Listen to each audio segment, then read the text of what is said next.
നമസ്കാരം. കഴിഞ്ഞ കുറച്ച് ദിവസങ്ങളായി രണ്ട് പത്രത്തിൽ വന്ന പരസ്യമാണ് ചർച്ചാ വിഷയം. പാലക്കാട് ഉപതെരഞ്ഞെടുപ്പ് നടക്കുന്ന ഈ വേളയിൽ സരിന് വേണ്ടിയിട്ട് പത്രങ്ങളിൽ പരസ്യം ചെയ്തിരുന്നു. അതായത് ഇപ്പോൾ പുതുതായി കോൺഗ്രസിലേക്ക് എത്തിയ സന്ദീപ് വാര്യരുടെ കഴിഞ്ഞ മുൻകാലങ്ങളിൽ അദ്ദേഹം സ്വീകരിച്ചിട്ടുള്ള നിലപാടുകൾ, ഫേസ്ബുക്ക് കുറിപ്പുകൾ തുടങ്ങിയവ ഉൾക്കൊള്ളിച്ചുകൊണ്ട് അദ്ദേഹത്തിൻ്റെ ചിത്രങ്ങൾ ഉൾപ്പെടെ ഒരു പരസ്യം നൽകുകയുണ്ടായി. പ്രധാനമായി രണ്ട് പത്രങ്ങളിൽ, അതായത് സമസ്തയുടെയും സുന്നിയുടെയും ഉടമസ്ഥതയിലുള്ള രണ്ട് പത്രങ്ങളിലാണ് ഈ പരസ്യം ഇപ്പോൾ വന്നിട്ടുള്ളത് എന്നാണ് മാധ്യമങ്ങൾ പൊതുവെ റിപ്പോർട്ട് ചെയ്തിരിക്കുന്നത്. എന്നാൽ ഇത് സംബന്ധിച്ച് ആ പാർട്ടി നൽകുന്ന വിശദീകരണം രണ്ട് പത്രങ്ങളിലല്ല 4 പത്രങ്ങളിൽ, അതിൽ ഇംഗ്ലീഷ് പത്രവും ഉൾപ്പെടും എന്നുള്ളതാണ്. ഈ രീതിയിലാണ്. പക്ഷേ പ്രചരണം വന്നപ്പോൾ ഈ രണ്ട് പത്രങ്ങളിൽ മാത്രം വന്നിട്ടുള്ള പരസ്യത്തെ എടുത്തുയർത്തി കാട്ടിക്കൊണ്ട് അത് വർഗീയ വിദ്വേഷ പ്രചരണം നടത്തുകയാണ് CPM ചെയ്തുകൊണ്ടിരിക്കുന്നത് എന്ന തരത്തിലേക്ക് അത് ദുർവ്യാഖ്യാനം ചെയ്യപ്പെട്ടു എന്ന് തന്നെ കരുതേണ്ടി വരും. അതിന് കാരണം മറ്റൊന്നുമല്ല, ഇങ്ങനെയൊരു ആരോപണം വന്ന സാഹചര്യത്തിൽ എന്തുകൊണ്ട് ഇതിനെ തള്ളിക്കളയുന്നില്ല എന്നുള്ളതാണ് നമ്മൾ ചിന്തിക്കേണ്ടത്. അതായത് നമുക്ക് MP രാജേഷ് മന്ത്രി പറയുന്നത് പോലെ, എന്തുകൊണ്ടാണ് ഇത്രയും കാലം അല്ലെങ്കിൽ ഈ കോൺഗ്രസിലേക്ക് ചേക്കേറിയിട്ടും മുൻപ് താൻ പറഞ്ഞിട്ടുള്ള കാര്യങ്ങൾ സന്ദീപ് വാര്യർ നിഷേധിക്കാത്തത്, അല്ലെങ്കിൽ അത് ഡിലീറ്റ് ചെയ്യാത്തത്? ഫേസ്ബുക്കിൽ അങ്ങനെ ഒരു ഓപ്ഷൻ ഉണ്ടല്ലോ. താൻ മറ്റൊരു മതേതര പാർട്ടിയെ വിശ്വസിച്ചു തുടങ്ങിക്കഴിഞ്ഞാൽ ഉടൻ തന്നെ താൻ ആ സമയത്ത് മുൻപ് സ്വീകരിച്ച നിലപാടുകളെല്ലാം താൻ തന്നെ ഡിലീറ്റ് ചെയ്ത് കളയണം, താൻ തന്നെ ഇല്ലാതാക്കണം. ഇക്കാര്യം ഷാഫി പറമ്പിൽ പോലും ഇദ്ദേഹത്തോട് പറഞ്ഞിട്ടില്ല.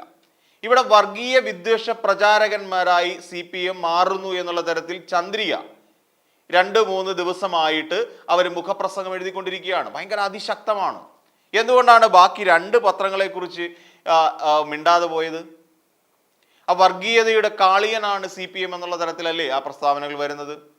ഇവിടെ CPM ആണോ വർഗീയത പ്രചരിപ്പിച്ചുകൊണ്ടിരിക്കുന്നത്? എന്നാൽ അല്ല, CPM വർഗീയത പ്രചരിപ്പിക്കുകയായിരുന്നില്ല ചെയ്തത്. അവിടെ ഒരു വർഗീയത അല്ലെങ്കിൽ ഒരു വർഗീയ ശക്തിക്കെതിരായി അല്ലെങ്കിൽ ഒരു സമുദായത്തിനെതിരായി ഒരു വർഗീയ ശക്തിയിൽ ആയിട്ടിരിക്കുന്ന BJPയിൽ വിശ്വസിച്ചിട്ടിരുന്ന സന്ദീപ് വാര്യർ അക്കാലത്ത്, അതായത് RSSന്റെ നിക്കറിന്റെ മുകളിൽ ഖദർ മുണ്ടുടുത്ത സന്ദീപ് വാര്യർ അക്കാലത്ത് പറഞ്ഞുകൊണ്ടിരുന്ന കാര്യങ്ങൾ മാത്രമാണ് പ്രചരിപ്പിച്ചത്. ഇതെങ്ങനെ വർഗീയ വിദ്വേഷ പ്രചാരണമായി മാറും? CPM അല്ലെങ്കിൽ ഇങ്ങനെ ഒരു പ്രചാരണ വേലയാണോ, വിദ്വേഷ പ്രചാരണമാണോ CPM നടത്തുന്നത്? അല്ല.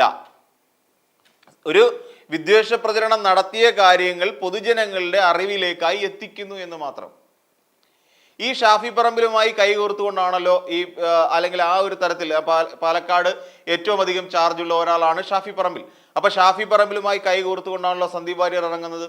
അപ്പൊ ആ സാഹചര്യത്തിൽ സന്ദീപ് വാര്യരോട് എപ്പോഴെങ്കിലും ഷാഫി പറമ്പിൽ പറഞ്ഞിട്ടുണ്ടോ നമ്മളൊരു മതേതര പാർട്ടിയാണെന്നും ആ മതേതര പാർട്ടി ആയതുകൊണ്ട് തന്നെ ഇതിനു മുൻപ് നിങ്ങൾ സ്വീകരിച്ചിട്ടുള്ള ഹിന്ദുത്വ നിലപാടുകളിൽ നിന്ന് വ്യതിചലിക്കണമെന്നും അത്തരത്തിലുള്ള പോസ്റ്റുകൾ തങ്ങളുടെ ഫേസ്ബുക്കിൽ നിന്ന് നീക്കം ചെയ്യണമെന്നും എപ്പോഴെങ്കിലും ഷാഫി പറമ്പിൽ പറഞ്ഞിട്ടുണ്ടോ?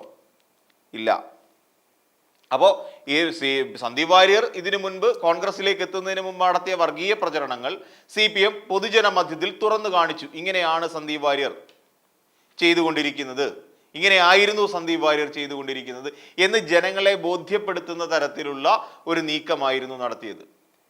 എന്നാൽ ഇതൊരു വർഗീയ പ്രചരണം എന്നുള്ള അല്ലെങ്കിൽ വിദ്വേഷ പ്രചരണം എന്നുള്ള തരത്തിലാണ് മറ്റുള്ളവരെ ദുർവ്യാഖ്യാനം ചെയ്യുന്നത്.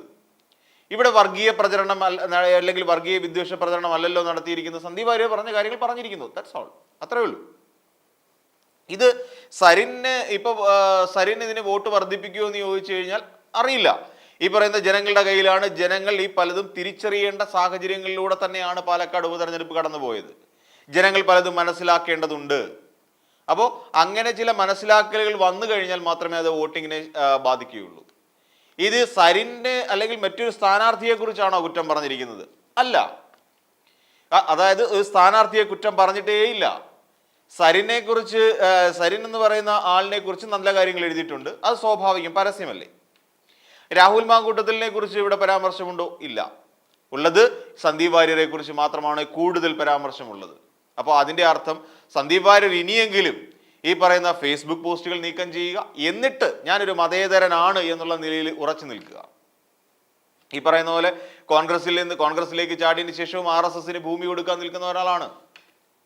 RSSന് അമ്മയുടെ ആഗ്രഹപ്രകാരം RSSന് ഭൂമിയും കെട്ടിടവും ഒക്കെ നൽകാൻ വേണ്ടി ഇരിക്കുന്ന ഒരാളാണ് സന്ദീപ് വാര്യർ എന്ന് നമ്മൾ മറക്കരുത്.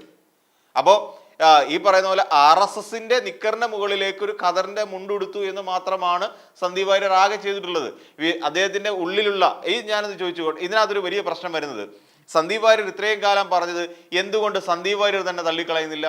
ഞാൻ അത്രയും കാലം അല്ലെങ്കിൽ ഈ ഫേസ്ബുക്കിൽ എഴുതിയിരുന്ന കാര്യങ്ങളെല്ലാം ഞാൻ മറ്റൊരു പാർട്ടിയിൽ അല്ലെങ്കിൽ വർഗീയ വിഷം ചീറ്റുന്ന BJP പോലെ ഒരു പാർട്ടിക്കുള്ളിൽ നിന്ന സമയത്ത് പാർട്ടിയുടെ നിലപാടുകളാണ് ഞാൻ പുറത്തു പറഞ്ഞത്. എന്തുകൊണ്ട് ഒരു തവണ പോലും ഇതുമായി ബന്ധപ്പെട്ട് സന്ദീപ് വാര്യർ പ്രതികരിച്ചില്ല? പകരം അന്ന് ജ്യോതികുമാർ ചാമക്കാലയുമായി ഗംഭീര തല്ല് ന്യൂസ് റൂമിൽ വെച്ച് നടന്നപ്പോൾ അതിനെക്കുറിച്ച് പരാമർശം വന്നിരുന്നു. ഗാന്ധിജിയെ ചെറുതായിട്ടൊന്ന് വെടിവെച്ച് കൊന്നതല്ലേ എന്ന് പറഞ്ഞിരുന്ന സാഹചര്യത്തിൽ അത് പറഞ്ഞത് M. സ്വരാജാണ് ഒരു പ്രസംഗത്തിന്റെ ഇടയിൽ പറഞ്ഞത് എന്ന് തരത്തിലേക്ക് അദ്ദേഹം കൊണ്ടുവന്നെത്തിച്ചു. അതിന് അന്നത്തെ ഒരു പ്രമുഖ ചാനലിന്റെ ഒരു അവതാരകൻ പോലും ഇദ്ദേഹത്തെ സപ്പോർട്ട് ചെയ്തു എന്നുള്ള തരത്തിലാണ് അദ്ദേഹം അതിനെക്കുറിച്ച് പറയുന്നത്. അപ്പോൾ ഇങ്ങനെയൊക്കെ സന്ദീപ് വാര്യർ പറഞ്ഞിട്ടുണ്ട്.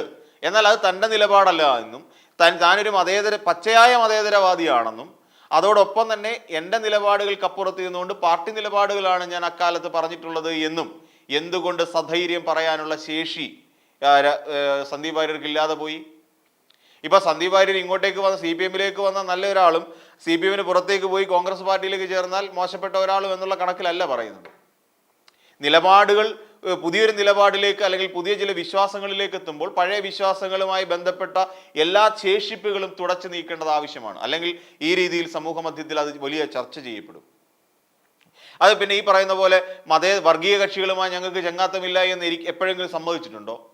SDPI-ക്കാരുടെ വോട്ട് വേണോ വേണ്ട എന്ന് നിങ്ങൾ തറപ്പിച്ച് പറയൂ എന്ന് രാഹുൽ മാങ്കൂട്ടത്തിനോട് ചോദിച്ചപ്പോൾ നിന്ന് വിയർക്കുന്ന രാഹുൽ മാങ്കൂട്ടത്തിനെയാണ് കണ്ടത്. അപ്പോൾ പറഞ്ഞ് വർഗീയമായി ചിന്തിക്കുന്ന ഒരു വ്യക്തിയുടെ വോട്ട് പോലും ഞങ്ങൾക്ക് വേണ്ട എന്നുള്ള തരത്തിലാണ് അദ്ദേഹം രാഹുൽ മാങ്കൂട്ടത്തിൽ ആ മാധ്യമപ്രവർത്തകരോട് സംസാരിക്കുന്നത്.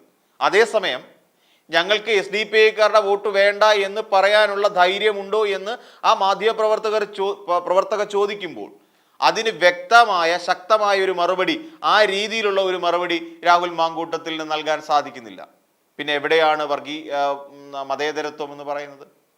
അപ്പോൾ തനിക്ക് ജയിക്കാൻ വേണ്ടി SDPI-യുടെ വോട്ടുകൾ പോലും പിടുങ്ങാൻ തനിങ്ങൾക്ക് താല്പര്യമുണ്ട് എന്ന് ഭംഗ്യന്തരേണ വിളിച്ചോതുന്ന തരത്തിലായിരുന്നു രാഹുൽ മാങ്കൂട്ടത്തിൻ്റെ ആ മറുപടിയല്ല. ഈ പറയുന്ന പോലെ നമുക്കറിയാം അവിടെ ഉണ്ടാക്കിയ ഒരു വടകരയുമായി ബന്ധപ്പെട്ടുണ്ടാക്കിയ ഒരു കാഫിർ സ്ക്രീൻഷോട്ടിന്റെ പ്രയോഗം. അപ്പം ഇപ്പൊ ഇതിനെ ഒരു വലിയ വിഷയമാക്കിക്കൊണ്ട് മതവിദ്വേഷം പ്രചരിപ്പിക്കുന്നവരാണ് CPM-കാർ എന്ന് മുദ്ര കുത്തപ്പെട്ടുകൊണ്ട് തങ്ങൾക്ക് ഒരുപക്ഷെ പാലക്കാട് ഉണ്ടായേക്കാവുന്ന ഒരു കനത്ത തോൽവിയിൽ നിന്ന് രക്ഷപ്പെടാനുള്ള അല്ലെങ്കിൽ ആ രീതിയിൽ CPM-നെ ഒരു വർഗീയ പാർട്ടിയായി ചിത്രീകരിക്കാനുള്ള ശ്രമങ്ങൾ മാത്രമാണ് ഇപ്പോൾ നടന്നുകൊണ്ടിരിക്കുന്നത്. അതുകൊണ്ട് തന്നെയാണ് ഈ സുന്നി വിഭാഗത്തിൻ്റെയും ഈ പറയുന്ന സമസ്തയുടെയും പത്രങ്ങൾ മാത്രം ഉദ്ധരിച്ചുകൊണ്ട് അതിനെ ഒരു വലിയ വിവാദ വിഷയമാക്കി ചർച്ചയിൽ കൊണ്ടുവന്നത്. അല്ലാത്ത പക്ഷം മറ്റു പത്രങ്ങളുമായി ബന്ധപ്പെട്ട് എന്തുകൊണ്ട് ചർച്ച വരുന്നില്ല? ഈ രണ്ട് പ്രധാനപ്പെട്ട പത്രങ്ങളെക്കുറിച്ച് മാത്രമാണല്ലോ ചർച്ച വരുന്നത്. അപ്പം ഇതിൻ്റെ പിന്നിലെല്ലാം ഉള്ളത് CPM-നെ ഒരു വർഗീയ പാർട്ടിയായി, ഒരു ന്യൂനപക്ഷ പ്രീണനമുള്ള പാർട്ടിയാക്കി, ഒരു വർഗീയ വിദ്വേഷം പടർത്തുന്ന ഒരു പാർട്ടിയായി ചിത്രീകരിക്കുക എന്നുള്ളത് മാത്രമാണ് കോൺഗ്രസിൻ്റെ പാലക്കാട് പ്രധാന ലക്ഷ്യം.